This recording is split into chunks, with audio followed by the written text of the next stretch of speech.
Hello बच्चों, तो जैसा बोर्ड पर लिखा है, आज की हमारी कहानी साहित्य सागर से है। बड़े घर की बेटी, मुंशी प्रेमचंद ने इसको लिखा है। सबसे पहले हमारे पास 10 ईयर है और इसमें से इस कहानी से जो प्रश्न पूछा गया वो मैं आपको बता दूं, जिससे कि कहानी पढ़ते हुए आप दिमाग में ये भी रखें कि यहाँ से हमसे कैसे प्रश्न पूछे जा सकते हैं। तो यहाँ पर पूछा गया जो प्रश्न इधर हम स्क्रीन पर लगाए दे रहे हैं, आप पढ़ रहे हैं। एक गद्यांश दिया हुआ है। गद्यांश मतलब पूरी कहानी से कुछ लाइन, कुछ पंक्तियाँ, जो कि है कि आनंदी की त्योरी चढ़ गई, झुंझलाहट के मारे बदन में ज्वाला सी दहक उठी, बोली, जिसने तुमसे ये आग लगाई है उसे पाऊं तो मुंह झुलस दूं। और इसके आधार पर 4 प्रश्न दिए हैं जो कि 10 नंबर के हैं। पहला है कि आनंदी की त्योरी क्यों चढ़ी हुई थी, वह किसका इंतजार कर रही थी। दूसरा है श्रीकंठ सिंह ने आनंदी से क्या जानना चाहा। तीसरा, इससे पहले लाल बिहारी और बेनी माधव सिंह श्रीकंठ सिंह से क्या कह चुके थे। और अगला है कि आनंदी से घटना का हाल जानकर श्रीकंठ सिंह को कैसा लगा, उन्होंने अपने पिता से क्या कहा। एक चीज आपको यहाँ पता चल गया होगा कि ये नहीं है कि जितना गद्यांश दिया हुआ है उसी में इसके आंसर मिल जाएंगे, नहीं मिलेंगे। आपको कहानी पहले से जाननी है, थोड़ा सा रेफरेंस केवल आ जाता है कि हाँ, आप वहां से आगे और पीछे का आपको याद आ जाए कि आपने कहानी में क्या पढ़ा है। तो आपको पता ही है कि हिंदी का सिलेबस बदला जा चुका था, इसलिए इसके ज्यादा प्रीवियस ईयर में क्वेश्चंस इस कहानी से मिलेंगे नहीं। पहले और कहानी आती थी, बाद में ये कहानी नई आई, बदली गई है। हालांकि इसमें से और जिस तरीके से प्रश्न पूछे जा सकते हैं वो मैं आपको पहले से बताता चलूं। एक तो पात्रों से, जिसको करेक्टर इंग्लिश से बोलते हैं, वहां से प्रश्न पूछे जा सकते हैं। तो जैसे पात्र इसमें कौन से, बेनी माधव सिंह है जो घर के मुखिया हैं, उनके 2 बेटे हैं, बड़ा बेटा श्रीकंठ है और छोटा बेटा लाल बिहारी है।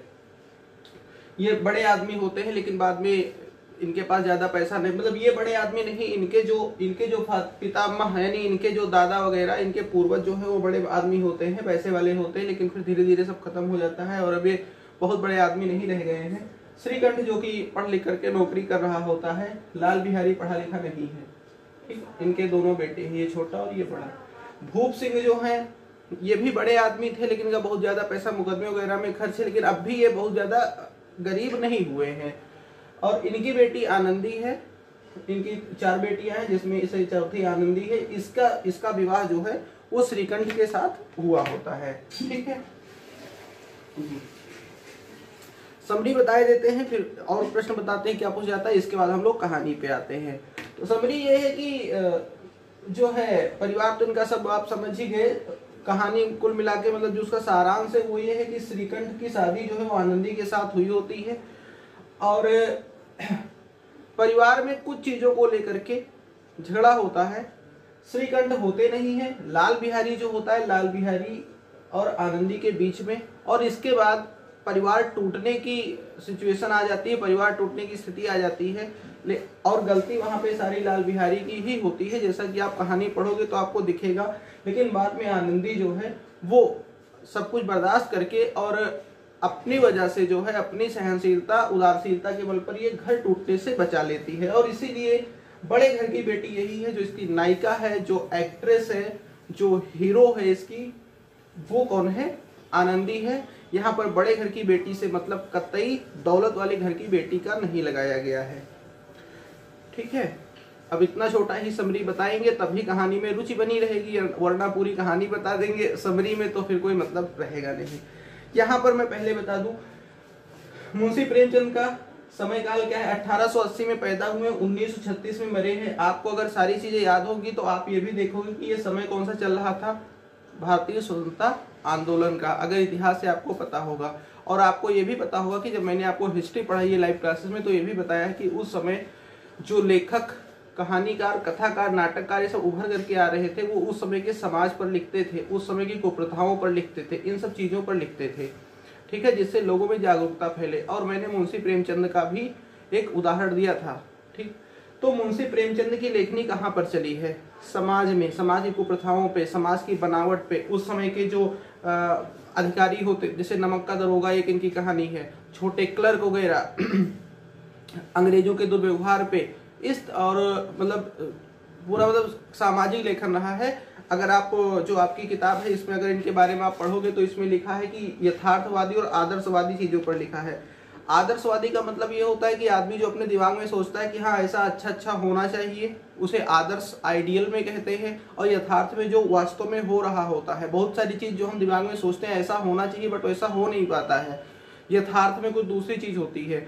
आदर्श में तो हमने सोच लिया कि हाँ हम ऐसा करेंगे तो वो ऐसा करेंगे, वो ऐसा करेंगे तो हम ऐसा करेंगे, लेकिन हमने ऐसा किया उन्होंने वैसा नहीं किया, तो ये यथार्थ है। भाई हम दूसरे के मालिक तो हो नहीं सकते। तो यही आदर्शवादी यथार्थवादी का मतलब जो है यही है।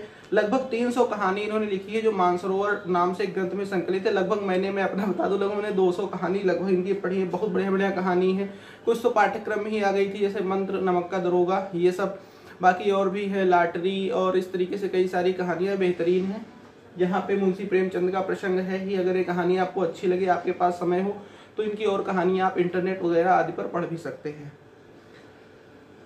तो इनकी लेखनी किस पर रही है ये आपको बता ही दी। अब हम ये आपको बता देते हैं कि और कौन से प्रश्न इस बड़े घर की बेटी से पूछे जा सकते हैं, फिर हम लोग कहानी पर आ जाएंगे। जैसे एक पात्र परिचय पूछा जा सकता है, जो मैंने बताया यहाँ पे ये पात्र परिचय है। यहाँ पे कौन क्या था, जैसे पूछा जा सकता है कि बेनी माधव के कितने बेटे थे, तो 2 बेटे थे, उनका परिचय दीजिए। तो परिचय में अभी आप कहानी में आगे जान ही जाओगे कि ये क्या था और ये क्या था, ठीक है। और प्रश्न पूछे जा सकते हैं कि श्रीकंठ कैसे विचारों के व्यक्ति थे, मतलब ये कैसे विचारों के व्यक्ति थे।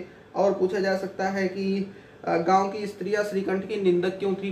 गांव की जो स्त्रियां हैं निंदक मतलब इनकी बुराई क्यों करा करती थी, इनकी तारीफ नहीं करती थी, इनके बारे में उनकी गलत सोच क्यों थी, ठीक है।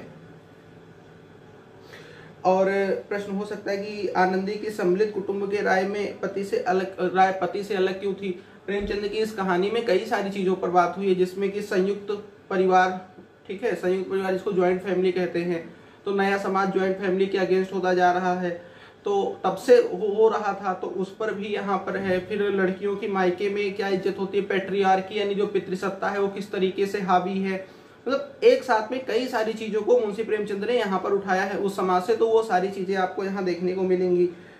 फिर है कि आनंदी और उसके देवर के बीच झगड़े का कारण क्या था। आनंदी का देवर कौन हुआ, लाल बिहारी, छोटा भाई देवर होता है, आपको पता ही अपने यहाँ के रिश्तों के बारे में, ठीक है। तो उसके बीच झगड़ा क्यों हुआ था, ये सब आप कहानी पढ़ के जान ही जाओगे। और प्रश्न आ सकते हैं कि लाल बिहारी के किस कथन से आनंदी को दुख पहुंचा और क्यों। जो अभी बताया ना कि लाल बिहारी और आनंदी के बीच में झगड़ा हुआ था, तो लाल बिहारी ने ऐसा क्या बोला कि आनंदी को सबसे ज्यादा बुरा लगा उसमें, ठीक है। और प्रश्न आ सकते हैं कि स्त्रियां गाली सह लेती हैं, मार भी सह लेती हैं, पर उसे मैगी की निंदा नहीं सही जाती, इसका क्या तात्पर्य। ये बहुत बढ़िया चीज आया है, मतलब अगर आप अभी नहीं जान रहे हो इन सब रिश्तों के बारे में और कैसे क्या होता है, तो ये सब भी चीजें आप यहाँ से जानोगे, ठीक है। कि अगर लड़की की शादी हुई है और अपने ससुराल में है, वहां पे कुछ भी उसको बोल दो, लेकिन उसके मायके के बारे में आप गलत बोलोगे तो फिर ये उससे बर्दाश्त नहीं होगा, ठीक है। जिसको मतलब जिन लोगों को ये लगता है कि लड़कियां पराई धन होती है और चली जाती है, फिर ये सब उनका अपने जो वास्तविक घर होता है उसके प्रति कभी वो बुरा नहीं सुन सकती हैं, तो ये चीज यहाँ पर आएगी, ठीक है। तो ये सब इस तरीके के प्रश्न जो है कहानियों से आएंगे। बेनी माधव सिंह ने अपने बेटे का क्रोध शांत करने के लिए क्या किया। उनके बेटे जो श्रीकंठ जब गुस्से में होते हैं तो बेनी माधव सिंह उसके लिए क्या करते हैं, ये सब कहानी जब हम लोग पढ़ेंगे तो हमें पता चल जाएगा। ये सब है हमारे जो डायरेक्ट क्वेश्चंस है, ठीक है, मतलब डायरेक्ट क्वेश्चन जो पूछे जाएंगे वो। दूसरा ये भी कि यहाँ से इनडायरेक्ट हमको क्या फायदा होगा, अप्रत्यक्ष फायदे क्या क्या है, तो शब्दकोश तैयार होगा आपका। अभी बहुत सारे इसमें जो है मुहावरे आएंगे, जैसे एक बढ़िया मुहावरा इसमें है कि हाथी मरा भी तो 9 लाख का, इसका क्या मतलब है, इसका वाक्य प्रयोग करिए, ये इसी में आया है। बहुत सारे ऐसे शब्द हैं जिनका विलोम हम अभी बताएंगे ही, पर्यायवाची, ठीक है। तो ये शब्दकोश भी आपका तैयार होगा। मैं एक बार पहले बता भी चुका हूँ कि शब्दकोश वगैरह तैयार करने का बढ़िया माध्यम जो होता है वो यही होता है कि आप कहानी वगैरह पढ़ो। और आपको कंपोजिशन बनाने की, मतलब लेख लिखने की, कहानी लिखने की, निबंध लिखने की, ये सब भी जो क्षमता का विकास जो है वो यहाँ से होगा, ठीक है।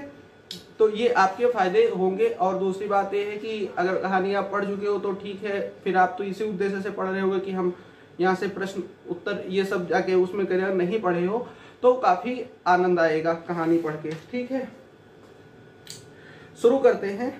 तो बेनी माधव सिंह जो है वो गौरीपुर गांव के जमींदार और नंबरदार थे। जमींदार और नंबरदार, जमींदार लैंडलॉर्ड्स, जमींदार आप समझ ही रहे हो, वैसे भी बता रहे हैं, सभी जमींदार होते थे, ठीक है, अंग्रेजी व्यवस्था में, जिनके पास बहुत सारी जमीन होती थी। नंबरदार भी उन्हीं को कहते हैं जिनके पास जमीन होती है काफी ज्यादा, तो नंबरदार कहा जाता है उनको। इनके पितामह मतलब बेनी माधो सिंह के पितामह, पितामह मतलब होता है ग्रैंडफादर। तो जो ग्रैंडफादर थे किसी समय बड़े धन धान्य से संपन्न थे, धन धान्य दौलत प्रॉपर्टी, गांव का पक्का तालाब और मंदिर जिसकी अब मरम्मत भी मुश्किल थी, उन्हीं के कीर्त स्तंभ थे। मतलब गांव में जो बहुत तालाब थे, मंदिर थे, ये सब जो उन्होंने बनवाए थे, अब उसका मरम्मत क्यों मुश्किल था, ये यही दिखा रहा है कि अब बेनी माधो सिंह के पास वो सब प्रॉपर्टी नहीं बची हुई है उस तरीके की, ठीक है। और वो उन्हीं के कीर्ति स्तंभ थे, मतलब जो है उनके पितामह के कीर्ति स्तंभ थे। कीर्ति स्तंभ, कीर्ति माने यश, ठीक है, और कीर्ति स्तंभ का मतलब ये होता है कि जो उनके बनवाए हुए थे और जिससे उनका नाम होता था। बेनी माधो सिंह अपनी आधी से अधिक संपत्ति वकीलों को भेंट कर चुके थे। उनकी वर्तमान आय 1000 वार्षिक से अधिक ना थी। मतलब मुकदमे वगैरह में उनकी सब आधी से ज्यादा संपत्ति खर्च हो चुकी थी और अब वो 1000 वार्षिक से अधिक ना थी, मतलब अब उनकी इनकम लिमिटेड थी। ठाकुर साहब के 2 बेटे थे। ठाकुर साहब सिंह हैं तो ठाकुर साहब हुए ये, इनके 2 बेटे थे। बड़े का नाम था श्रीकंठ। उसने बहुत दिनों के परिश्रम और उद्योग के बाद बीए की डिग्री प्राप्त की थी। उस समय शिक्षा अब इस तरीके से नहीं थी कि लोग पीएचडी तक कर लेते। उस समय बीए की डिग्री प्राप्त करना अपने आप में बहुत बात थी। मैंने हाई स्कूल भी पास कर लेना बहुत बड़ी बात थी, बट इन्होंने बीए किया हुआ था। बीए ग्रेजुएशन होता है, इंटरमीडिएट के बाद 3 ईयर का कोर्स होता है अभी, ठीक है। तो उन्होंने बीए किया था। अब एक दफ्तर में नौकर था, ऑफिस में नौकर था। छोटा लड़का जो लाल बिहारी सिंह है, यानी ये दोहरे बदन का सजीला जवान था, मतलब हट्टा कट्टा था, काफी सुंदर था। भरा हुआ मुखड़ा, चौड़ी छाती, भैंस का 2 सेर ताजा दूध वो सवेरे उठकर पी जाता था। गांव में ऐसे ही होता ही है, ठीक है। मतलब किस तरीके से दूध वगैरह पीना, तो 2 शेर यहाँ पे यूनिट है, जैसे आप लीटर किलोग्राम में मेजर करते हो, गांव की यूनिट है तो शेर, ठीक है। शेर मेजरमेंट की यूनिट है, ठीक है। ये वाला सा रहेगा, बुक आप देखोगे तो जान ही जाओगे, ये वाला सा शेर वाला, ये शाह नहीं रहेगा, ठीक है। श्रीकंठ सिंह की दशा बिल्कुल विपरीत थी। मतलब विपरीत मतलब ये जो गठीला और मतलब इस तरीके से जो बदन था, इस तरह श्रीकंठ सिंह नहीं थे। इन नेत्रप्रिय गुणों को बीए इन्हीं 2 अक्षरों पर न्यौछावर कर दिया। नेत्रप्रिय गुण का मतलब क्या हुआ कि भाई आदमी जो देखने में हट्टा कट्टा सुंदर ये सब लग रहा है, ये सब देखने में अच्छा लगता है, नेत्रप्रिय गुण तो यही है। लेकिन पढ़ाई के चक्कर में श्रीकंठ ये नेत्रप्रिय नहीं रह गए थे। मतलब ये मतलब इतना हट्टे कट्टे इस तरीके से नहीं थे, ठीक है। इन 2 अक्षरों ने उनके शरीर को निर्बल और चेहरे को कांतिहीन बनाया। 2 अक्षर का मतलब डिग्री से, जो बीए डिग्री है, ठीक है, तो वो डिग्री के चक्कर में वो कांतिहीन, मतलब चमक नहीं रह गई थी चेहरे पे, और दुबले थे। पढ़ाई के चक्कर में वो इस तरीके से अपनी सेहत वगैरह नहीं बना पाए थे। पढ़ाई में बहुत ज्यादा उनको मेहनत करनी पड़ी थी, ठीक है। अब श्रीकंठ इस अंग्रेजी डिग्री के अधिपति होने पर भी पाश्चात्य सामाजिक प्रथाओं के विशेष प्रेमी न थे। अंग्रेजी डिग्री मतलब बीए जो है अंग्रेजी डिग्री है, ठीक है। अंग्रेजी शिक्षा उस समय ज्यादा प्रचलित थी। बीए करने वाला आदमी जरूर अंग्रेजी शिक्षा ग्रहण करता था। तो अंग्रेजी शिक्षा तो ग्रहण कर ली, लेकिन जो पाश्चात्य सामाजिक प्रथाएं, पाश्चात्य सामाजिक प्रथाओं का मतलब होता है वेस्टर्न ट्रेडिशन, ठीक है, वेस्टर्न यानी यूरोपियन ट्रेडिशन, तो उनके वो पक्षधर नहीं थे, बल्कि वो बहुधा बड़े जोर से उसकी निंदा और तिरस्कार किया करते थे। वो इवन उसको क्या करते थे, डिफाई करते थे, निंदा करते थे उसकी। दशहरे के दिनों में बड़े उत्साह से रामलीला में सम्मिलित होते और स्वयं किसी न किसी पात्र का अभिनय करते। पात्र मतलब कोई कैरेक्टर, अभिनय मतलब एक्टिंग, मतलब वो रामलीला में जाते, पात्रों का अभिनय करते, मतलब अपनी पास्ट ग्लोरी से, अपनी कल्चर से पूरी तरीके से जुड़े थे। वो वेस्टर्न कल्चर को फॉलो नहीं करते थे। प्राचीन सभ्यता का गुणगान उनकी प्रकृति का प्रधान अंग था। प्राचीन सभ्यता जो है, अपनी जो ट्रेडिशन है, अपनी जो संस्कृति है, उसका वो गुणगान करते थे। पास्ट ग्लोरी अपनी जो है उसमें वो बिलीव करते थे। सम्मिलित कुटुंब के तो वे एकमात्र उपासक थे। ज्वाइंट फैमिली जिसकी बात हो रही है, तो ये श्रीकंठ जो है ज्वाइंट फैमिली के पक्षधर थे, ज्वाइंट फैमिली का साइड लेते थे। आजकल स्त्रियों को कुटुंब में मिलजुल कर रहने की जो अरुचि होती है, उसे वह जाति और देश दोनों के लिए हानिकारक समझते थे। अब की जो औरतें हैं, अब के जो लोग हैं, वो ज्वाइंट फैमिली में उनको रहना पसंद नहीं होता, खासकर औरतों को। ये चीज अब भी है, हालांकि वो उस समय की सोसाइटी में कह रहे थे, ठीक है, लेकिन अब की भी सोसाइटी जो है, तो अब भी वही बात है कि ज्वाइंट फैमिली में रहना लोग पसंद नहीं करते हैं। वो उसको क्या समझते हैं, जाति और देश दोनों के लिए हानिकारक समझते थे। कौन? श्रीकंठ की ज्वाइंट, अगर फैमिली ज्वाइंट ही होनी चाहिए, वरना वो जाति के लिए भी और देश के लिए भी हानिकारक है। यही कारण था कि गांव की ललनाएं उनकी निंदा थी। ललनाएं का मतलब गांव की औरतें, इवन नवविवाहिताएं, ललनाएं तो कहेंगे, जिनकी जल्दी जल्दी शादी हुई है, वो उनकी विरोधी थी, क्योंकि ऐसे वो लोग ज्वाइंट फैमिली चाहती नहीं थी और ये ज्वाइंट फैमिली के समर्थक थे। और विरोधी क्यों होंगे? श्रीकंठ चूंकि पूरे गांव में पढ़े लिखे आदमी है, तो सब जहां भी जाएंगे यही बात करेंगे, और प्रभावी आदमी है तो कुछ तो फर्क पड़ेगा ही। तो अब लोग अगर इनकी बात, जैसे पुरुष समाज है तो इनकी बात को फॉलो करेगा, तो जो स्त्रियां हैं तो चूंकि ज्यादातर अरुचि उनकी ही है तो वो इनकी विरोधी हो जाएंगी। कोई कोई तो उन्हें अपना शत्रु समझने में भी संकोच नहीं करती थी। बहुत सारी औरतें, जैसे सीधी सी बात है, अब उनके जो हस्बैंड है वो बाहर गए हैं, जहाँ पे श्रीकंठ अपनी सभा लगा करके ज्वाइंट फैमिली के फायदे बता रहे हैं, अब वो घर में आए, वो कह रहे हैं नहीं, चूल्हा एक ही जलेगा, सबका खाना एक जगह पे बनेगा, अब खाना कौन बनाएगा? घर की औरतें बनाएंगे तो उनको दिक्कत होगी। तो उनको पता ही है कि हमारे पति का किया धरा है नहीं, ये सब उसे श्रीकंठ का किया धरा है, उसको दुश्मन मानो, उसको गरियाओ। ठीक। स्वयं उनकी पत्नी को इस विषय में उनसे विरोध था। स्वयं उनकी पत्नी, श्रीकंठ की पत्नी आनंदी को भी इस बात पे, आनंदी भी इनसे अलग विचार रखती थी, वो भी ज्वाइंट फैमिली में विश्वास नहीं रखती थी। ये इसलिए नहीं कि उसे अपने सास ससुर देवर या जेठ आदि से घृणा थी, बल्कि उसका विचार था कि यदि बहुत कुछ सहने पर भी परिवार के साथ निर्वाह ना हो सके तो आए दिन की कलह से जीवन को नष्ट करने की अपेक्षा अच्छा है कि अपनी खिचड़ी अलग पकाई जाए। मतलब वो इसलिए नहीं थी कि मतलब आनंदी जो है इसलिए इसका विरोध नहीं करती थी, उसका इसलिए विरोध नहीं करती थी कि जो है वो अपने ससुर से, अपने देवर से, और मान लो परिवार में जेठ है, जेठानी है, मतलब घर के और लोग हैं, उनसे वो घृणा कर रही हो इसलिए वो ऐसा सोच रही हो। उसका मानना केवल ये था कि जैसे कई सारे लोग घर में रहेंगे तो कहीं ना कहीं कुछ चीजों को लेकर के लड़ाई झगड़ा लगातार हो रहा हो, ठीक है, और परिवार के साथ निर्वाह करना मतलब उनके साथ रह पाना, निभा पाना अगर कठिन हो रहा हो और आए दिन कलह हो रही हो, मतलब आए दिन लड़ाई झगड़ा ये सब हो रहा हो, तो जीवन को नष्ट करने की अपेक्षा, मतलब उस लड़ाई झगड़े में परेशान होने की अपेक्षा है कि अपनी खिचड़ी अलग पकाई जाए, मतलब अपना निर्वाह अलग किया जाए। तो अब यहाँ पे चूंकि आनंदी की बात आ गई तो कहानी में आनंदी का परिचय अब यहाँ से आ जाएगा। ये सब ये भी है कि कहानी कैसे लिखी जाती है, कहानी का स्ट्रक्चर कैसा होना चाहिए, आप कहानी लिखोगे तो कैसे लिखोगे ये भी आपको जानते रहना है। आनंदी एक बड़े उच्च कुल की लड़की थी, नोबेल फैमिली। उसके बाप एक छोटी सी रियासत के ताल्लुकेदार थे, ठीक है, ताल्लुकेदार मतलब बड़े जमींदार। विशाल भवन, एक हाथी, 3 कुत्ते, झाड़फानूस, ये सब रईसी वाला है, ठीक है। ऑनरेरी मजिस्ट्रेटी और ऋण, जो एक प्रतिष्ठित ताल्लुकेदार के योग्य पदार्थ हैं, सभी यहाँ विद्यमान थे। मतलब कर्जा वर्जा भी दे देते थे लोगों को, और इस तरीके से जो भी एक मतलब नोबल फैमिली होनी चाहिए, जैसे एक अमीर जमींदार होने चाहिए, वैसे ये थे।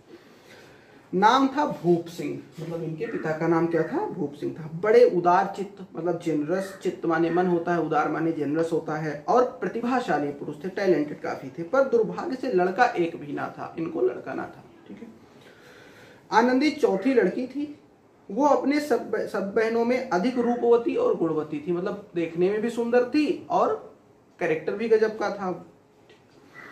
इससे ठाकुर भूप सिंह उसे बहुत प्यार करते थे। सुंदर संतान को कदाचित उसके माता पिता भी अधिक चाहते हैं। अगर संतान सुंदर हो तो माता पिता की भी सबसे ज्यादा प्यारी होती है। ठाकुर साहब बड़े धर्म संकट में थे कि आनंदी का विवाह कहाँ करें। न तो यही चाहते थे कि ऋण का बोझ बढ़े, और न यही स्वीकार था कि उसे अपने को भाग्यहीन समझना पड़े। मतलब शादी ऐसी जगह करना है, शादी का खर्चा उस समय भी ज्यादा होता था, तो वो ये चाहते थे कि कहीं ऐसा ना हो कि इतनी अमीर जगह शादी करें कि हम दिक्कत में पड़ जाएं, क्योंकि और भी बेटियां हैं जिनकी शादी करनी है। तो वो ये नहीं चाहते ज्यादा ऋण हो, लेकिन वो ये भी नहीं चाहते थे कि कहीं गरीब परिवार में शादी हो जाए जहाँ पे आनंदी को दिक्कत हो। एक दिन श्रीकंठ सिंह उनके पास किसी चंदे का रुपया मांगने आए। मतलब ये श्रीकंठ जो है वो चंदे का रुपया मांगने इनके यहाँ आते हैं। भूप सिंह उनके स्वभाव पर रीझ गए, मतलब प्रसन्न हो गए, और धूमधाम से श्रीकंठ का विवाह आनंदी के साथ करा दिया। आनंदी अपने नए नए घर में आई, मतलब ससुराल में आई, विवाह होकर के आया, तो यहाँ रंग ढंग कुछ और ही दिखा। रंग ढंग मतलब जो भी व्यवस्थाएं वहां की थी वो कुछ अलग दिखी। टीम टाम की उसे बचपन से ही आदत पड़ी हुई थी। मतलब टीम टाम का मतलब ये हुआ कि टीम टाम मतलब टेंट्रम, जो भी क्रियाक्रम जैसे भी काम धाम होते हैं जिसकी बचपन से आदत पड़ी, वो यहाँ नाम मात्र को भी ना था। हाथी घोड़ों का कहना ही क्या, कोई सजी हुई सुंदर बहली तक ना थी। मतलब कहने मतलब कि बेनी माधव सिंह अब इतने अमीर तो रह नहीं गए थे, वो आप लोग पहले ही देख रहे थे। यहाँ पे हाथी घोड़े ये सब तो कुछ नहीं, बहेली मतलब एक बछिया, मतलब गाय की बछिया कह लो, भैंस की छोटी मतलब छोटी भैंस कह लो, ये सब मतलब ये भी नहीं थी वहां पे, ठीक है। और घोड़े हाथी की तो बात ही छोड़ दो। रेशमी स्लीपर साथ लाई थी, ठीक। पर यहाँ बाप कहाँ जहाँ वहाँ सैर करती, वो भी नहीं था। मकान में खिड़कियां तक ना थी, न जमीन पर फर्श थी, न दीवार पर तस्वीरें थी। एक सीधा साधा देहाती गृहस्थ का मकान था।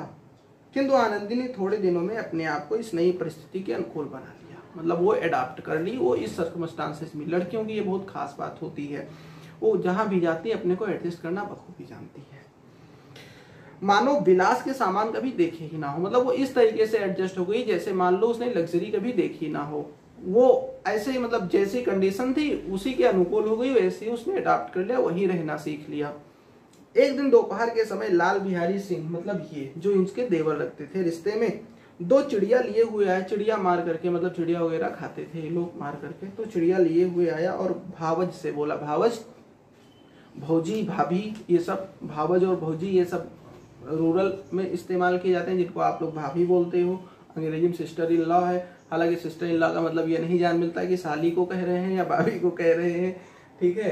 तो मतलब छोटे भाई बड़े भाई की जो पत्नी होती है वो अपनी भाभी लगती है, गांव में भावज कहते हैं। तो मतलब आनंदी से बोला लाल बिहारी कि जल्दी से पका दो, मुझे भूख लगी है। आनंदी भोजन बनाकर उसकी राह देख रही थी, मतलब खाना पहले से बन गया था, अब वो अलग से लाया चिड़िया कि इसको बना दो, जैसे आप घर में पहुंचो भाभी भाभी ऐसा करो मैगी बना दो, क्योंकि खाना बना रखा हो। तो अब वो नया व्यंजन बनाने बैठी, मतलब लाल बिहारी ने कहा तो उसने कहा ठीक है बनाए देते हैं, तो बनाने बैठी। हांडी में देखा, हांडी मतलब एक बर्तन जहाँ पे जिसमें सामान रखे जाते हैं, तो हांडी में देखा कि घी पाव भर से अधिक ना था। अभी वहां पे शेर शब्द आया था जो कि एक यूनिट ऑफ मेजरमेंट है जो गांव में इस्तेमाल करी जाती थी, अब यहाँ पे पाव भर आया है। तो पाव, छटाक, रत्ती, तोला, मासा, शेर ये सब यूज होते थे पहले। तो अब बड़े घर की बेटी किफायत क्या जाने, बड़े घर की बेटी मतलब यहाँ पर बड़े घर का मतलब यह कि रईसी में जो पली उसको इतनी ज्यादा बचत का क्या पता, थोड़ा सा घी था तो उसने क्या किया, सबका सब मांस में डाल दिया। लाल बिहारी खाने बैठा तो दाल में घी ना था, पहले से जो खाना बना दाल में घी होना चाहिए, वो था नहीं। बोला कि दाल में घी क्यों नहीं छोड़ा। आनंदी ने कहा घी सब मांस में पड़ गया। तो लाल बिहारी जोर से बोला अभी परसों घी आया है और इतनी जल्दी उठ गया, मतलब उठ गया माने खत्म हो गया। तो आनंदी ने उत्तर दिया आज तो कुछ पाव भर रहा होगा और वो सब मैंने मांस में डाल दिया। जिस तरह सूखी लकड़ी जल्दी से जल उठती है, उसी तरह क्षुधा से बावला मनुष्य जरा जरा सी बात पर तिनक जाता है। क्षुधा माने भूख, आदमी जब भूख तेजी से लगी हो तो उसको छोटी छोटी बातों पर भी गुस्सा आना शुरू हो जाता है। वही चीज हुआ किसके साथ में, लाल बिहारी के साथ में। लाल बिहारी को भावज की यह ढिठाई बहुत बुरी मालूम पड़ी कि मतलब एक तो घी नहीं डाला, ऊपर से जवाब दे रही हैं, और ये लाल बिहारी को बुरा लगा। तिनक कर बोला, मतलब गुस्से में तिनक कर बोला मैके में तो जैसे घी की नदी बहती हो, मतलब कह रहे हो पाव भरी था और डाल दिया उसमें, और जैसे तुम्हारे यहाँ पाव भरी था, मतलब उसको ये लगा कि मतलब हमारा अपमान हो गया, इसमें उलट करके बोल भी दिया, तो उसमें तुम्हारे मायके में तो घी की नदी बहती है। यहीं पे प्रेमचंद का ये कथन है कि स्त्रियां गालियां सह लेती हैं, मार भी सह लेती हैं, पर उससे मैके की निंदा नहीं सही जाती। गाली दे लो, मार दो, सब कुछ बर्दाश्त है उनको, लेकिन उनके मैके के बारे में बुरा बोलोगे तो वो उनको बर्दाश्त नहीं होगा। आनंदी मुंह फेर कर बोली, जैसे स्त्रियां मुंह फेर करके बोलती हैं कि हाथी मरा भी तो 9 लाख का। एक मुहावरा, इसका मतलब क्या होता है कि अमीर लोग हानि होने पर भी गरीबों की अपेक्षा अमीर ही होते हैं।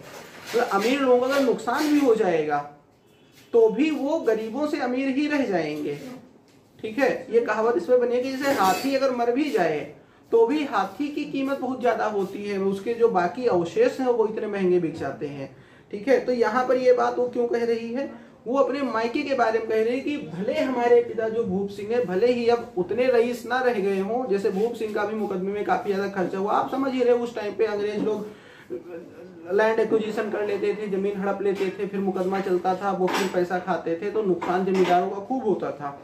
जो नुकसान तो भूप सिंह का भी बहुत हुआ था, लेकिन बावजूद वो बेनी माधव सिंह से बहुत अमीर थे। तो वही वो कहती है वहां पे कि हाथी मरा भी तो 9 लाख का, कहीं ये भी लिखा मिलता है कि हाथी मरा भी तो 1.25 लाख का। ये दोनों मिलते हैं, दोनों का मतलब एक ही है। तो फिर कहती है वहाँ इतना घी तो नित्य नाई कहार खा जाते हैं। मतलब तुम मायके की हमारी बात ना करो, इतना नाई कहार, नाई समझ ही रहे हो, कहार जो पानी भरने वाले लोग होते हैं। अब उस समय कास्ट सिस्टम ये सब चलती ही थी, तो नाई कहार जो लोअर क्लासेज हैं, जो सर्विस क्लास है वहाँ पे, ठीक है, वर्किंग क्लास, तो जो जमींदारों के यहाँ के काम करते हैं, तो उसने कहा ये तो वो खा जाते हैं, तो हमारी बात क्या करते हो, ये तो हमारे यहाँ के नौकर खा जाते हैं। लाल बिहारी जल गए। अब तो भाई, अब तो लाल बिहारी को इस पे तो गुस्सा आएगा, क्योंकि उसको मतलब बहुत बड़ा जवाब मिल गया। थाली उठाकर पटक दी और बोला जी चाहता है जीभ खींच लूं। अब पितृसत्तात्मक समाज है, तो आप समझ सकते हो कि स्त्रियां अगर उलट के बोल रही हों तो एक जो मैन ईगो है उसको कितना ठेस पहुंचती है, वो भी यहाँ पे दिखाया गया है कि समाज ही ऐसा है कि स्त्री अगर ज्यादा बोल लगे तो खराब बहुत लगता है, चोट लगती है, मैन ईगो पर चोट लगती है, जबकि ऐसा नहीं होना चाहिए। लेकिन पितृसत्तात्मक समाज है ना, इसलिए ऐसा है। आनंदी को भी क्रोध आ गया। अब बड़े घर की बेटी है भाई, वो इस तरह किसी का सुनना थोड़ी ना, देखिए क्यों सुनेगी, तो उसको भी गुस्सा आ गया, मुंह लाल हो गया। बोली वे होते तो आज इसका मजा चखा देते। मतलब वे होते, पतियों का नाम तो लेती नहीं है स्त्रियां, वे होते मतलब अपने पति यानी श्रीकंठ होते, तो इतना तबड़ तबड़ कर रहे हो, अभी तुमको पता चल जाता। अब अनपढ़ उजड लाल बिहारी से ना रहा गया। मतलब अनपढ़ा था ही, उजड मतलब उधमी था, मतलब शरारती कह सकते हो वो था। खड़ाऊ उठाकर आनंदी की ओर जोर से फेंक दी। खड़ाऊ जो चप्पल होती लकड़ी की, जो लोग उस समय पहनते थे, उसको आनंदी को फेंक के मार दिया और बोला कि जिसके गुमान पर फूली हो उसे भी देखूंगा और तुम्हें भी। अब गुस्सा आ गया, गुस्से में आदमी कुछ भी कह जाता है। श्रीकंठ का सम्मान बहुत करता था लाल बिहारी, लेकिन अब गुस्से में उसको कुछ नहीं सूझा, उसने मारा और ये भी कहा कि जिसके गुमान मतलब जिसके बारे में तुम इतना तेज दिखा रहे हो, जिसको लेकर के, उसको भी देख लेंगे और तुमको भी देख लेंगे, आने दो। मार दिया।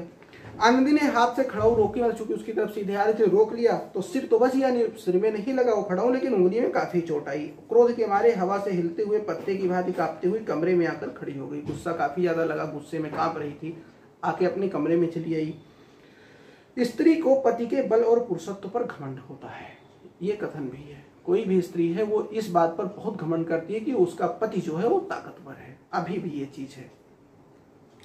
आनंदी खून का घूंट पीकर रह गई। खून का घूंट पीकर रह जाना मतलब गुस्से को पीकर रह जाना, गुस्सा अपना पीकर रह जाना, और इस बात पर कि अभी शाम को जब पति आएंगे तब वो बताएगी और वो अच्छे से इसका हिसाब करेंगे, हमेशा ये होता है।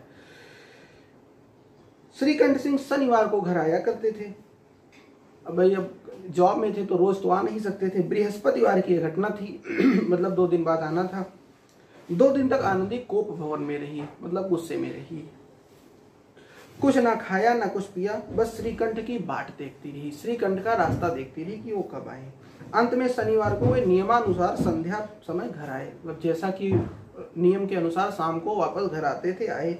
और कुछ बाहर बैठकर कुछ इधर उधर की बातें, कुछ देश काल संबंधी समाचार था, कुछ नए मुकदमे आदि की चर्चा करने लगे। बाहर मतलब और बाहर के लोग, जो सब लोग बैठे थे, भाई घर में बाद में आएंगे, पहले बाहर का हालचाल।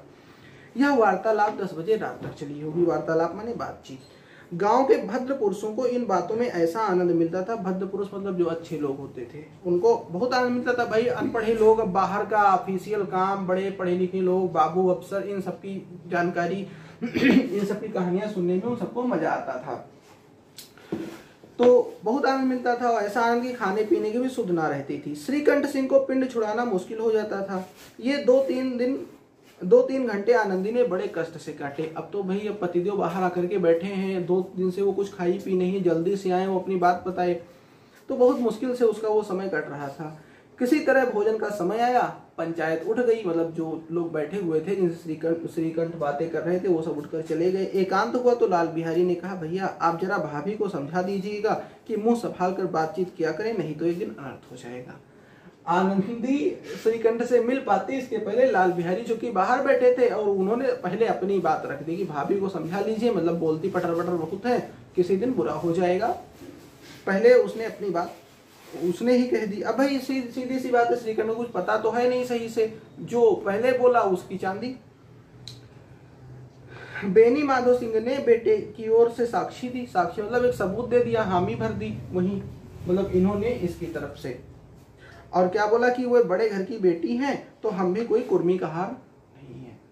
बेनी माधो सिंह को भी जितनी बात पता रही होगी उतने पर उनका भी एक था, मतलब एक तो ये भी, जैसे लाल बिहारी ने, बेनी माधो सिंह वहां थे तो है नहीं, लाल बिहारी ने जो बात बेनी माधव सिंह को बताई होगी वही बेनी माधव सिंह को पता रही होगी। एक तो पहली बात, दूसरा थोड़ा सा तो प्रेजुडाइज रही ही होगी, लड़का है, पितृसत्तात्मक समाज है, तो थोड़ा सा तो प्रेजुडाइज भी रही होगी कि ये भी मन में रहा होगा कि मान लो कुछ ने गलत बोला भी तो ये लड़की है, महिला है, इसको बर्दाश्त करना चाहिए। तो उसने कहा कि हाँ, बहू बेटियों का यह स्वभाव अच्छा नहीं कि वो मर्दों के मुख लगे। सोचो। लाल बिहारी बोला, वो बड़े घर की बेटी है तो हम भी कोई कुर्मी कहार नहीं है। लाल बिहारी ने कहा कि अब चूंकि उसने कहा था ना कि बड़े घर की बेटी वाला, मतलब उसने बताया था कि हाथी मरा भी तो 1.25 लाख का, ये ज्यादा मतलब ईगो हर्ट हुआ था लाल बिहारी का, तो वो बात बहुत बुरी लगी थी।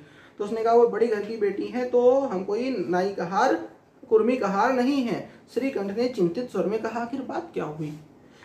लाल बिहारी ने कहा, कुछ भी नहीं, यूं ही आप ही उलझ पड़ी, मैके के सामने हम लोगों को समझती ही नहीं है। श्रीकंठ खा पी कर आनंदी के पास गए। वह भरी हुई बैठी थी। भरी हुई मतलब बैठी क्या मतलब, पूरी बात अंदर भरी हुई थी।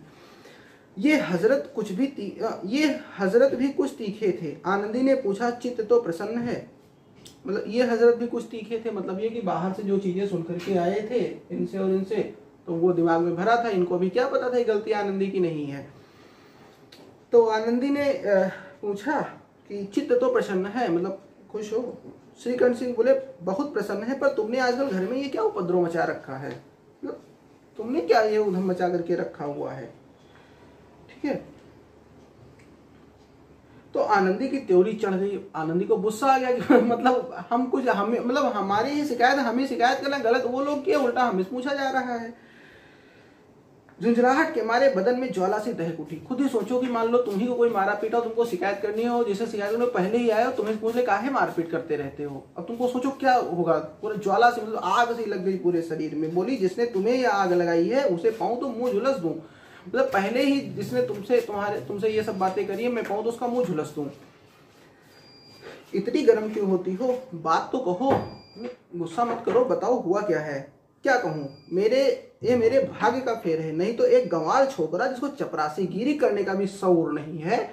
लाल बिहारी के बारे में आनंदी बता रही। शऊर मतलब जानकारी, शऊर मैनर ठीक नहीं है, मुझे खड़ाऊ मारकर क्यों अकड़ता? तो अब श्रीकंठ कुछ समझ में आने लगा, तो बोले, साफ साफ कहो, कुछ तब तो कुछ मालूम हो, मुझे तो कुछ पता भी नहीं है। तब उसने बताना शुरू, परसों तुम्हारे लाडले भाई ने मुझसे मांस पकाने को कहा, घी हांडी में पाव भर से अधिक ना था, वो सब मैंने मांस में डाल दिया। जब खाने को बैठा तो कहने लगा, दाल में घी क्यों नहीं है? बस इसी पर वह मेरे मैके को भी भला बुरा कहने लगा। मुझसे रहा ना गया, मैंने कहा कि वहाँ इतना घी तो नाई का हार खा जाते हैं और किसी को जान भी नहीं पड़ता। बस इतनी सी बात पर उस अन्यायी ने मुझ पर खड़ाऊ फेंक मारी। यदि हाथ से रोक ना लेती तो सिर फट जाता। उसी से पूछो, मैंने जो कुछ कहा वो सच है या झूठ? जो मैंने कहा है पूछ लो, ऐसा तो नहीं है कि मैं बवाल रच रही हूँ, पूछ लो सही है गलत है। श्रीकंठ की आंखें लाल हो गई। अब श्रीकंठ को गुस्सा आ गया। बोले, यहाँ तक तो हो गया उस छोकरे का साहस। भाई इस पर तो गुस्सा आ जाएगा किसी को भी कि मतलब हम घर पे नहीं है तो मेरी पत्नी को मार देगा, ये तो सीधी सी बात है। आनंदी स्त्रियों के स्वभाव अनुसार रोने लगी। स्त्रियां जैसा कि करती हैं। अब उसको रोना भी आ गया तुरंत इतनी बात पूरी करने के बाद में, क्योंकि आंसू उनकी पलकों पर रहते। स्त्रियां भावुक होती भी हैं, इमोशनल होती हैं। श्रीकंठ धैर्यवान और शांत पुरुष थे। उन्हें कदाचित ही क्रोध आता था, मतलब जल्दी उनको गुस्सा आता नहीं था। धैर्य रखते थे, पेशेंस वाले आदमी थे, शांत थे। लेकिन पर स्त्रियों के आंसू पुरुषों की क्रोधाग्नि भड़काने में घी का काम करते हैं। ये सब कोट्स हैं, जान लो, परिवार के कोट्स हैं कि लेकिन आदमी चाहे जितना धैर्यवान हो, अगर उसकी बीवी रोती, उसकी पत्नी रोती, फिर उनका धैर्य जवाब दे जाता है। रात भर करवट बदलते रहे। रात हो गई थी तो रात भर तो करवट बदलते रहे। उद्विग्नता के कारण पलक तक नहीं झपकी। उद्विग्नता मतलब परेशानी, टेंशन, चिंता। प्रातःकाल अपने बाप के पास जाकर बोले, अपने बाप यानी बेनी माधव सिंह के पास जाकर बोले, दादा अब इस घर में मेरा निर्वाह ना होगा। निर्वाह मतलब निवाह, अब नहीं रह पाएंगे। इस तरह की विद्रोहपूर्ण बातें करने पर श्रीकंठ सिंह ने कितनी ही बार अपने मित्रों को आड़े हाथों लिया था। मतलब अगर कोई, अब देखो खुद ही समझो कि श्रीकंठ क्या थे, ज्वाइंट फैमिली के पक्षधर थे, लेकिन अब तुरंत परिवार तोड़ने की बात किसकी हो रही? श्रीकंठ ही आके कहेंगे इसमें यहाँ पे मेरा निर्वाह ना होगा। और दूसरे लोग जब ऐसा कहते थे, ये विद्रोहपूर्ण बातें करते थे कि अब हम एक परिवार में नहीं रहेंगे, तो श्रीकंठ जो है वो उनका विरोध करते थे। और श्रीकंठ जो है कई बार आड़े हाथों लिया था कि तुम परिवार कैसे तोड़ने की बात करो, बर्दाश्त करो, एक परिवार में रहो। लेकिन आज वो खुद ऐसा कर रहे हैं। वही है कि परम दुर्भाग्यवश आज उन्हें स्वयं वही बातें अपने अपने मुंह से कहनी पड़ी। दूसरों को उपदेश देना भी कितना सहज है। लो एक कोटेशन और ले लो, पर उपदेश कुशल बहु तेरे, जे आचरहि तिनर न घनेरे, तुलसीदास की लाइन है। बेनी माधो सिंह घबरा उठे और बोले क्यों? श्रीकंठ सिंह बोले इसलिए कि मुझे अपनी प्रतिष्ठा का कुछ ख्याल है, मुझे अपने सम्मान का ख्याल है। आपके घर में अब अन्याय और हठ का प्रयोग हो रहा है, जबरदस्ती हो रही है। जिनको बड़ों का आदर और सम्मान करना चाहिए वो उनके सिर चढ़ते हैं। क्योंकि श्रीकंठ सिंह पढ़े लिखे थे, उनको ये पेट्रियार्की और इस फेमिनिज्म वाली बात नहीं थी। उनको ये था कि लाल बिहारी छोटे हैं, आनंदी लाल बिहारी से बड़ी है, आनंदी का सम्मान करना चाहिए, लाल बिहारी को मुंह नहीं लगना चाहिए, खड़ाऊ फेंक के नहीं मार देनी चाहिए। यहाँ मेरे पीछे स्त्रियों पर खड़ाऊ और जूतों की बौछार होती है। कड़ी बात तक ही तो चिंता नहीं, मतलब चलो ठीक है, थोड़ा गर्म बोल दिया वो तो ठीक है, खड़ाऊ फेंक के मार दिया। कोई एक दो कह ले वहां तक मैं सह लेता हूँ कि यह कदापि नहीं हो सकता कि मेरे ऊपर लात घूसे पड़े और मैं मुंह ना खोलूं। भाई सीधी सी बात है, उसकी पत्नी को अगर मारा गया तो समझ लो कहीं ना कहीं इसका भी उतना ही जो है असम्मान है ना। बेनी माधो सिंह कुछ जवाब ना दे सके। श्रीकंठ सिंह सदैव उनका आदर करते थे, उनके ऐसे तेवर देखकर बूढ़ा अवाक रह गया। केवल इतना ही बोला, बेटा तुम बुद्धिमान होकर ऐसी बातें करते हो, स्त्रियां इसी तरह घर का नाश कर देती है, उनको बहुत सिर चढ़ाना अच्छा नहीं। पुराने ख्यालों के आदमी थे, इनको इस सब चीज का हल्का सा भी भान नहीं था, जानकारी नहीं थी कि हाँ इसका भी कोई पक्ष हो सकता है। इनका भाई यही था कि तुम पत्नी के कहने में आ गए हो। श्रीकंठ सिंह ने उत्तर दिया, इतना मैं जानता हूँ, आपके आशीर्वाद से मूर्ख नहीं हूँ। आप स्वयं जानते हैं कि मेरे ही समझाने बुझाने से इसी गांव में कई घर संभल गए, पर जिस स्त्री की मान प्रतिष्ठा का ईश्वर के दरबार में उत्तरदाता हूँ, उसके प्रति ऐसा घोर अन्याय और पशुवत व्यवहार असह्य है। मतलब जब शादी होती है तो पति को जिम्मेदारी दी जाती है कि इसकी मान प्रतिष्ठा इज्जत का तुम सम्मान करोगे। जो 7 फेरे होते हैं, वचन दिए जाते हैं, इन सब में ये सब बातें भी आती हैं। और वही कहता है कि ये सब जो मैंने अग्नि को साक्षी मान करके, भगवान को साक्षी मान के कस्में खाई हैं और इसके लिए मैं उस लोक में भी उत्तरदायी हूँ, उसका मतलब उसकी अवहेलना करके जो है मैं भगवान के यहाँ अपने को पापी साबित नहीं करना चाहता हूँ। अब ये पशुवत व्यवहार जो है, मतलब जानवरों जैसा बर्ताव जो है, ये असह्य है, ये बर्दाश्त नहीं होगा। आप सच मानिए, मेरे लिए यही कुछ कम नहीं है कि लाल बिहारी को कुछ दंड नहीं दिया गया। मतलब इसने कहा कि तुमको तो कुछ कहना चाहिए लाल बिहारी को, और आपने अब तक ये बात ऐसे क्यों नहीं कि इसको आपने कोई पनिशमेंट क्यों नहीं दी। अब बेनी माधो सिंह भी गरमाए, ऐसी बात और ना सुन सके। अब उनको भी गुस्सा आ गया और बोले, लाल बिहारी तुम्हारा भाई है और उससे कभी भूल चूक हो उसके कान पकड़ो, लेकिन मतलब उन्होंने ये कहा लाल बिहारी तुम्हारा छोटा भाई है, गलती हो जाए उसके कान पकड़ो, उसको डांटो, लेकिन परिवार तोड़ना ये सब जो कह रहे हो ये गलत है। लाल बिहारी को मैं अपना भाई नहीं समझता। ये जवाब किसका था? श्रीकंठ का। अब गुस्से में थे, बीबी रो दी थी। जी नहीं, उसकी क्रूरता और अविवेक के कारण नहीं, हाँ भाई नहीं समझता। तो अब बेनी माधो सिंह का स्त्री के पीछे, मतलब इसलिए भाई नहीं समझते क्योंकि स्त्री को लेकर के अब तुम स्त्री के इतना गुलाम हो गए कि तो अपने भाई को भाई नहीं समझते हो। तो श्रीकंठ ने कहा नहीं, स्त्री के पीछे नहीं, उसकी क्रूरता और अविवेक के कारण। क्रूरता मतलब जिस तरीके से उसने बर्ताव किया, जिस तरीके से उसने बेवकूफी की, अविवेक माने बेवकूफी, मतलब उसकी वजह से भाई नहीं समझता। दोनों कुछ देर चुप रहे। ठाकुर साहब लड़के का क्रोध शांत करना चाहते थे, ये इसका क्रोध शांत करना चाहते थे, लेकिन ये नहीं स्वीकार करना चाहते थे कि लाल बिहारी ने कोई अनुचित काम किया है। पैट्रियार्की, पितृसत्ता, वो ये नहीं जो है समझना चाहते थे कि लाल बिहारी ने कुछ गलत किया है, क्योंकि सोच उस समय की ऐसी है। इस बीच में गांव के और कई सज्जन हुक्के चिलम के बहाने वहां आ बैठे हुए। कोई बहाना चाहिए उनके घर पे आने का, तो हुक्का चिलम ये सब जो अभी बार में जाते हो हुक्का वाला, वही हुक्का, लेकिन वो इस तरीके का फ्लेवर वाला नहीं, वो सब नशा वाला होता था। लोग मेहनत करते थे तो हुक्का बुड़बुड़ाते थे। आने लगे। कई स्त्रियों ने जब सुना कि श्रीकंठ सिंह पत्नी के पीछे पिता से लड़ने को तैयार है तो उन्हें भी बड़ा हर्ष हुआ।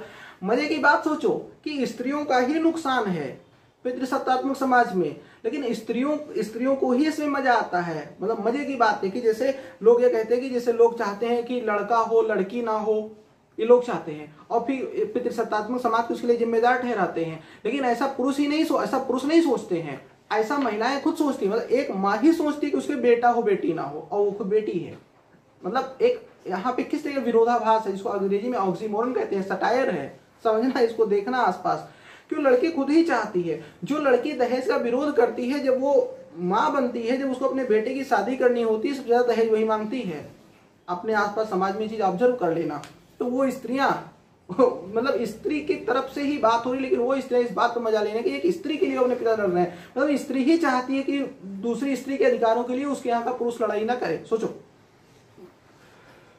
तो श्रीकंठ सिंह पत्नी के पीछे पिता लड़ने को तैयार है, तो उन्हें बड़ा हर्ष हुआ, बड़ा मजा आया। दोनों पक्षों की मधुर वाड़ियां सुनने के लिए, सटायर है मतलब मधुर वाड़ियां तो नहीं होनी थी वहां पे, एक सटायर है। मधुर वाड़ियां सुनने के लिए उनकी आत्माएं अकुलाने लगी, परेशान हुई, चलो मजा लेते हैं।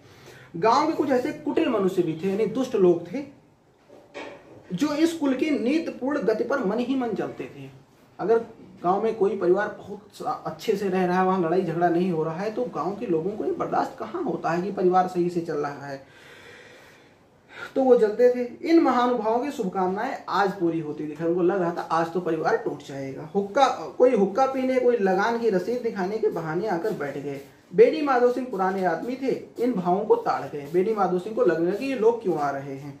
उन्होंने निश्चय किया, चाहे कुछ भी क्यों ना हो, इन द्वेषियों को ताली बजाने का अवसर ना दूंगा। मतलब गांव के जो मजा लेने वाले लोग हैं, इनको खुश नहीं होने दूंगा। अब इनको ये ख्याल आना शुरू हुआ। तुरंत कोमल शब्दों में बोले श्रीकंठ से कि बेटा मैं तुमसे बाहर नहीं हूं, तुम्हारा जो जी है करो, अब तो लड़के से अपराध हो गया।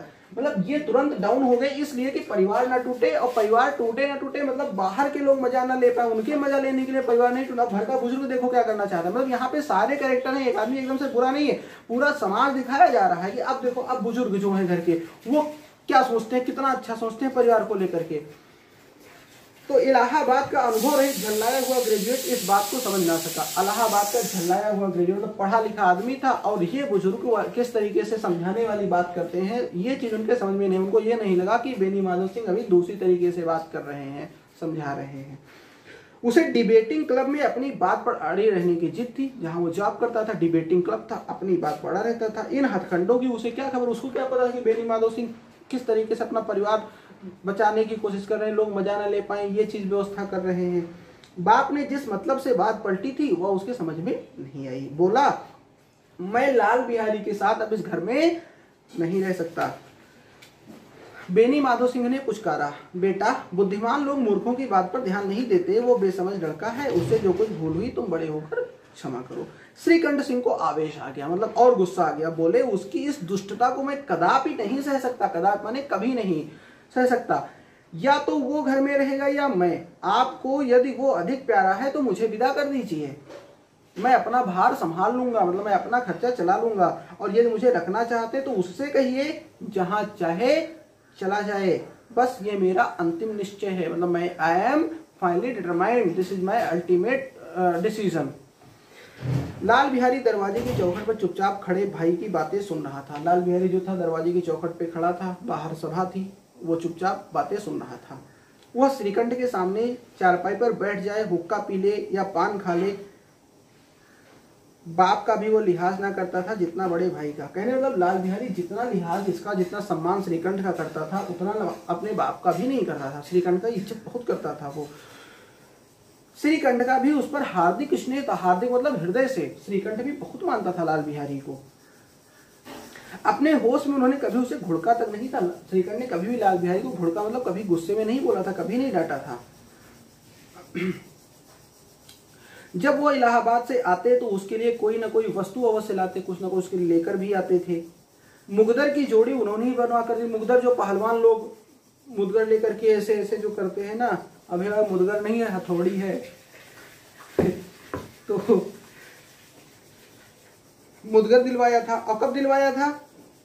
पिछले साल जब उसने अपने से डेढ़ जवान, डेढ़ मतलब अपने से 1.5 गुना, मतलब 1.5 मल्टीपल ज्यादा ताकतवर जवान को नागपंचमी के दिन दंगल में पछाड़ दिया था। जैसे रेसलिंग होती है ना, तो गांव में इसको दंगल कहते हैं, गांव में कुश्तियां होती हैं, रेसलिंग। पछाड़ दिया था, हरा दिया था। तो पुलकित होकर, यानी खुश होकर, पुलकित होना माने खुश होना, खुश होकर के अखाड़े में उसको गले से लगा लिया और 5 रुपए के पैसे भी लुटाए थे। 5 रुपए बहुत होता था, उसके पैसे भी लुटाए खुशी में।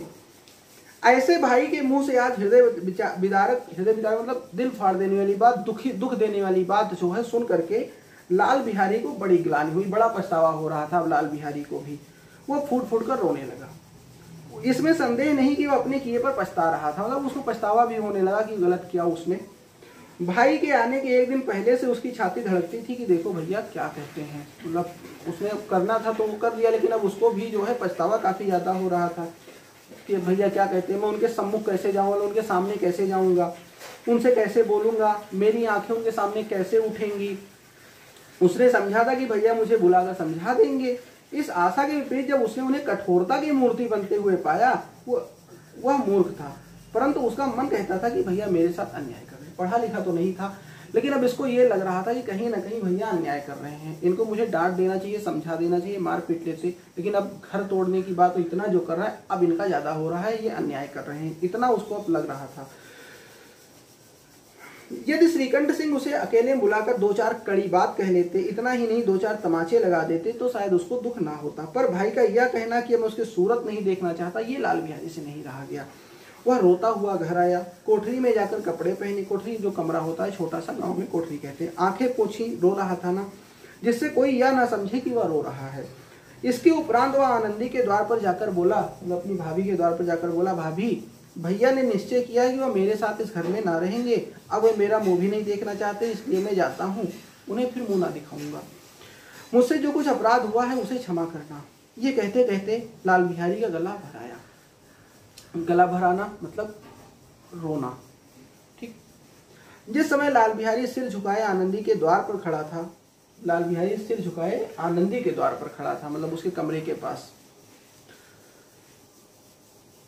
भाई ने देखा तो घृणा से आंखें फेर ली। श्रीकंठ ने जब उसको देखा तो घृणा से, मतलब घृणा समझ ही रहे हो ना, आंखें फेर ली और कतरा कर निकल गए, साइड से निकल गए, मानो उसकी परछाई से भी दूर भागना चाहते हो। आनंदी ने लाल बिहारी की शिकायत की थी, लेकिन अब मन में पछता रही थी। वह स्वभाव से ही दयालु थी, इसे इसका तनी भी ध्यान न था कि बात इतनी बढ़ जाएगी। ये तो नहीं सोचा था, आनंदी ने भी यही सोचा था कि ये जाके लाल बिहारी को डांटेंगे, उनको ये नहीं पता था कि ये यहाँ तक बात चली जाएगी। वह मन में अपने पति पर झुंझला रही थी कि इतना क्यों गर्म होते हैं। जब उसने लाल बिहारी को दरवाजे पर खड़े यह कहते सुना कि अब मैं जाता हूँ, मुझसे जो कुछ हुआ क्षमा करना, तो उसका रहा सहा क्रोध भी पानी पानी हो गया। यानी जो भी थोड़ा बहुत मन में था, अभी जब लाल बिहारी रोता हुआ इनके पास गया और क्षमा मांगी, कहा मैं घर से जा रहा हूँ, तब फिर जो भी गुस्सा था वो खत्म हो गया। ऊपर से ये क्या हुई, द्रवित हो गई, मतलब और भी ज्यादा पिघल गई। वह रोने लगी, आनंदी भी रोने लगी। मन का मैल धोने के लिए नयन जल से उपयुक्त और कोई वस्तु नहीं है। मन का मैल धोने, मन में जो कुछ बुराई भलाई जो कुछ हो, आदमी जब रो लेता है तो हल्का हो जाता है, ठीक है। पुरुष इसीलिए कठोर होते हैं, पुरुषों से चीजें इसीलिए बहुत ज्यादा बर्दाश्त नहीं होती, वो ज्यादा वो होते हैं क्योंकि वो रोते नहीं हैं। रोना अच्छा भी होता है, अगर आप रो लेते हैं तो आप हल्का महसूस करते हैं। श्रीकंठ को देखकर आनंदी ने कहा, लाल बाहर खड़े बहुत रो रहे हैं। लाल बिहारी को लाल प्यार से लाल कहती कहीं बहुत रो रहे हैं, तो मैं क्या करूं, भीतर बुला लो, मेरी जीभ में आग लगे, मैं कहां से झगड़ा उठाया, मतलब मेरा मुंह जल जाए, मतलब अपने को कोस रही है कि मैं नहीं बोलना चाहिए मुझे। तो श्रीकंठ ने कहा मैं नहीं बुलाऊंगा। तो उसने कहा पछताओगे, उन्हें बहुत ग्लानि हो रही है, ऐसा ना हो कि वो चल ही दें, मतलब लाल बिहारी को बहुत पछतावा हो रहा है, वो चला ही ना जाए घर छोड़ करके। तो श्रीकंठ सिंह ना उठे, वो नहीं गए लाल बिहारी को घर से बुलाने। इतने में लाल बिहारी ने फिर कहा, भाभी भैया से मेरा प्रणाम कह दो, वो मेरा मुंह नहीं देखना चाहते, इसलिए मैं अपना मुंह उन्हें ना दिखाऊंगा। लाल बिहारी इतना कहकर लौट पड़ा और शीघ्रता से दरवाजे की ओर बढ़ा। अंत में आनंदी कमरे से निकली और उसका हाथ पकड़ लिया। जब श्रीकंठ नहीं उठे तो आनंदी आई और उसने लाल बिहारी का हाथ पकड़ लिया। लाल बिहारी ने पीछे मुड़कर देखा और आंखों में आंसू भरकर बोला, मुझे जाने दो। कहाँ जा रहे हो? आनंदी ने कहा, कहाँ जा रहे हो? मैं इमोशनल हो रहा हूँ।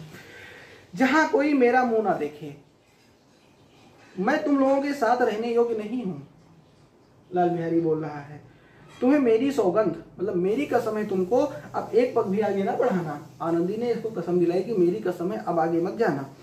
जब तक मुझे यह ना मालूम हो जाए कि भैया का मन मेरी तरफ से साफ हो गया है, तब तक मैं इस घर में कदापि पैर ना रखूंगा। लाल बिहारी ने कहा कि जब तक भैया मुझे माफ नहीं कर देते हैं, तब तक तो मैं इस घर में नहीं आऊंगा। श्रीकंठ सिंह का भी हृदय पिघला, इनका भी हृदय अब पिघला। उन्होंने बाहर आकर लाल बिहारी को गले से लगा लिया। दोनों भाई फूट फूट कर खूब रोए। लाल बिहारी ने सिसकते हुए कहा, अब कभी मत कहिएगा कि मैं तुम्हारा मुंह ना देखूंगा। इसके सिवा आप जो दंड देंगे मैं सहर्ष स्वीकार कर लूंगा, मैं खुशी खुशी स्वीकार कर लूंगा। श्रीकंठ ने कांपते हुए स्वर में कहा, लल्लू लाल बिहारी, तो प्यार से लल्लू लाल ये सब बोलेंगे, इन बातों को भूल जाओ, ईश्वर चाहेगा तो फिर ऐसा अवसर नहीं आएगा। बेनी माधो सिंह बाहर से आ रहे थे। दोनों भाइयों को गले मिलते देखकर आनंद से पुलकित हो गए, खूब खुश हो गए वो और बोल उठे, बड़े घर की बेटियां ऐसी ही होती हैं, बिगड़ता हुआ काम बना लेती हैं। सोचो अगर आनंदी का रोल यहाँ पर ना होता तो परिवार दोबारा अगर वो बीच में ना आती तो परिवार टूट चुका होता। गांव में जिसने यह वृत्तांत सुना उसी ने इन शब्दों में आनंदी की उदारता को सराहा और कहा, बड़े घर की बेटियां ऐसी ही होती हैं। आपका काम यह है कि अगर आपको ये अच्छा लगा हो तो ज़्यादा से ज़्यादा लोगों को शेयर कीजिए वीडियो, वो भी पढ़ें समझें। और ये कहानी पढ़ करके आपकी कैसी फीलिंग आई है, अगर आप इसको लिखना चाहो तो कमेंट बॉक्स में लिखो, और भी लोग आएंगे कमेंट पढ़ेंगे उनको भी अच्छा लगेगा, वो भी लिखेंगे इस पर, ठीक है। बाकी अगला चैप्टर आपको कौन सा चाहिए आप कमेंट बॉक्स में बता दो, मैं उस पर वीडियो बना दूंगा। शुरुआत में मैंने बता ही दिया है कि यहाँ से कैसे कैसे प्रश्न पूछे जा रहे हैं, तो उस तरीके के प्रश्न आपको आप फिर से वीडियो देख सकते हैं। अगर प्रश्न याद है तो उनके उत्तर लिखने की कोशिश करो। अगर कुछ मान लो ऐसा प्रश्न मिलता है कि जैसे इस कहानी से आप क्या सीखते हैं, या कहानी की थीम क्या है, या इस तरीके के प्रश्न अगर मान लो ऐसे कुछ हैं जिनके मान लो उत्तर थोड़ा क्रिटिकल वाले हैं, आपको नहीं मिल रहे हैं, तो आप कमेंट बॉक्स में या इंस्टाग्राम पे आकर के या व्हाट्सएप से जो लोग जुड़े हुए हैं वहाँ पे आकर के हमसे पूछ लें, मैं उनको वो चीज़ें बता दूंगा। इंस्टा व्हाट्सएप और इस पर इसलिए कह रहा हूँ बेटा कि वहाँ पे मैं ऑडियो नोट से बता सकता हूँ, आप जानते होंगे इतना समय नहीं रहता कि मैं टाइपिंग कर सकूँ, ठीक है बेटा। टॉपिक दीजिएगा, अगले वीडियो में मिलेंगे जल्द ही। तब तक आप सभी लोग अपना ख्याल रखिए, ये कहानी को मन में भी उतारिए, परिवार को टूटने से बचाइए, चीज़ें बर्दाश्त करना सीखिए। Okay bye.